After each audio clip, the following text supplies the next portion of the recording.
दोस्तों,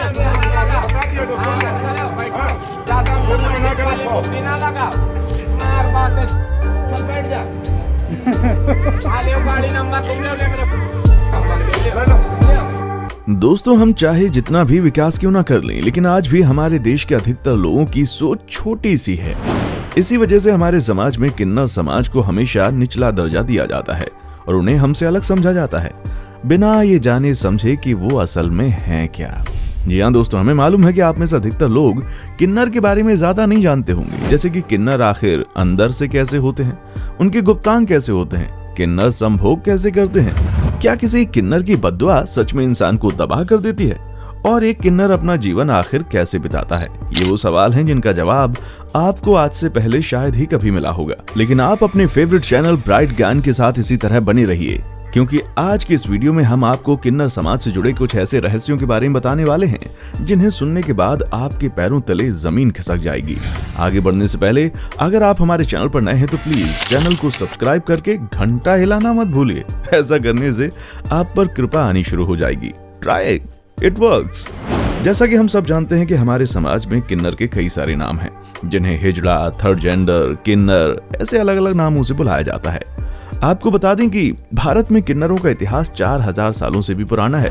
इसके बावजूद आज भी उन्हें हमारे समाज में इज्जत नहीं मिल पाई।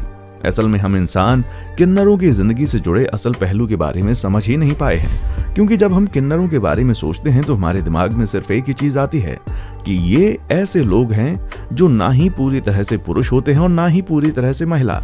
पर दोस्तों, इनके अस्तित्व का जो सबसे बड़ा सच है उसे हम नॉर्मल लोग मानने को तैयार नहीं हैं, और वो ये कि ये भी हमारी और आप ही की तरह इंसान होते हैं, पर इनके अंदर हमसे कई गुना ज्यादा शक्तियां भी होती हैं।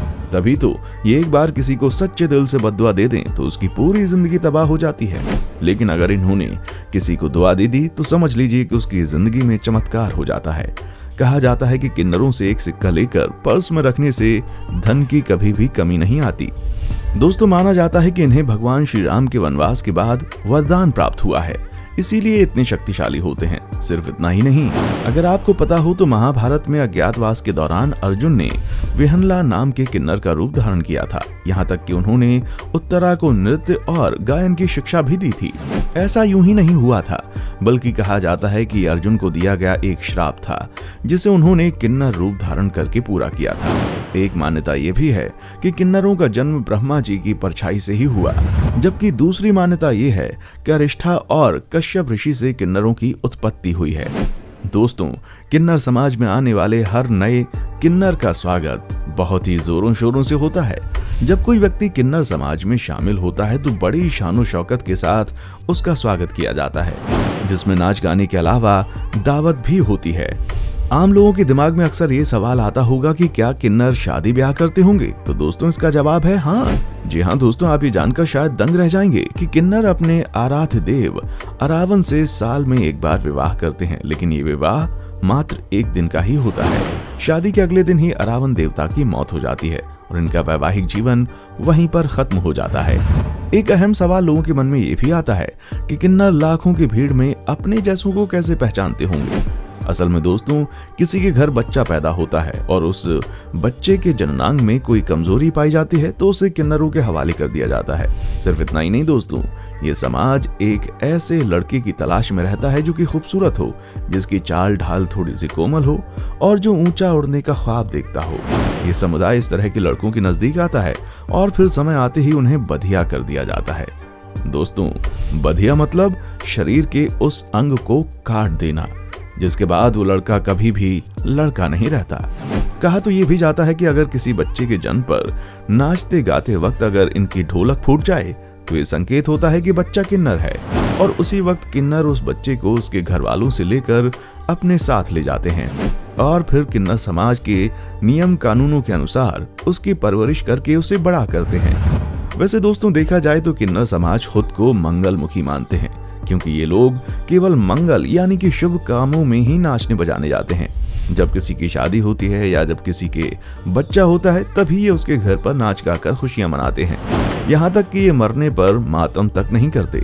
2014 से पहले इन्हें समाज में नहीं गिना जाता था, लेकिन अब कानूनों में हुए बदलाव के कारण इन्हें थोड़ी बहुत इज्जत दी जाती है, पर अभी भी इनके साथ हुए बलात्कार को बलात्कार में नहीं गिना जाता, जो कि बहुत ही गलत बात है। आपको बता दें कि हर किन्नर का अपना एक गुरु होता है। दिलचस्प बात यह है कि उनके गुरु को ये पता होता है कि उनके शिष्य की मौत कब होगी। गुरु वही बनता है जो जन्म से ही किन्नर हो। ऑपरेशन के जरिए बनाए जाने वाले किन्नरों को गुरु का दर्जा नहीं दिया जाता। किन्नर अपनी ज्यादातर परंपराएं हिंदू धर्म के अनुसार निभाते हैं, लेकिन ज्यादातर किन्नर गुरु मुस्लिम ही होते हैं। किन्नरों के बारे में ये भी बात मशहूर है कि वो मुगलों के जमाने में बेगमों के हरम की हिफाजत करते थे। हम लोगों ने सारी बातें तो कर ली, अब बात करते हैं इनकी मौत के बारे में। दोस्तों, किन्नरों की मौत होती है तो उनका अंतिम संस्कार होते हुए कोई भी इंसान नहीं देख सकता, क्योंकि मान्यताओं के अनुसार अगर किसी मरे हुए किन्नर के शरीर को साधारण इंसान ने देख लिया तो मरने वाला किन्नर अगले जन्म में भी किन्नर का ही रूप धारण करता है। इसीलिए इनकी शव यात्राएं रात में निकाली जाती हैं, जहां रात के घने अंधेरे में किन्नर नाचते गाते अपने मृत साथी की शमशान यात्रा निकालते हैं। असल में किन्नरों का जीवन कई सारे दुखों से भरा होता है, इसीलिए जब कोई किन्नर मरता है तो जश्न मनाकर उसे एक साधारण जिंदगी जीने की दुआएं दी जाती हैं और मरे हुए किन्नर को गाली देकर बोला जाता है कि तुम दोबारा किन्नर के रूप में जन्म ना लेना। तो दोस्तों, ये थे किन्नर से जुड़े कुछ ऐसे रहस्य जिनके बारे में बहुत ही कम लोग जानते हैं। अब आपका इस वीडियो के बारे में क्या कहना है, कमेंट सेक्शन में आकर हमें जरूर बताएं और इसी तरह की वीडियोस को लगातार देखते रहने के लिए हमारे चैनल ब्राइट ज्ञान को लाइक, शेयर और सब्सक्राइब करना ना भूलें। देखने के लिए शुक्रिया। दोस्तों, आपको स्क्रीन पर 2 और वीडियोस दिखाई दे रही हैं, जिसे देखने के लिए स्क्रीन पर क्लिक करें।